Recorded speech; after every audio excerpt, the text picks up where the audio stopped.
L-Assoċjazzjoni tal-Akademiċi fl-Università ta' Malta permezz ta' stqarrija insistew li huma se jibqgħu jagħtu kull sapport il-libertà tal-espressjoni kemm tal-istaff kif ukoll tal-istudenti.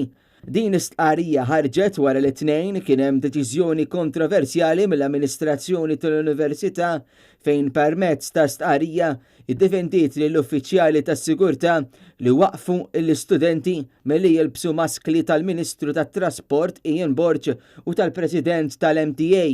Maskli li kienu se jintużaw fil-kampus tal-Università fl-ewwel jum ta' Freshers Week. Fl-aħħar sigħat ġie rrappurtat li l-uffiċjali tas-sigurtà qalu l-istudenti li protesti politiċi mhux aċċettati fl-università, stqarrija li ġiet deskritta minn ħafna bħala waħda li qatt ma semgħu biha qabel.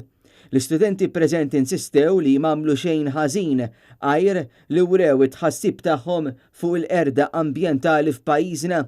Fl-istqarrija tagħhom l-akademiċi qalu li huma jinkoraġġixxu u jemmnu f'dibattiti politiċi u ma sostnew li l-Università għandha tkun eżempju ta' kif għandha tkun soċjetà taħt gvern demokratiku.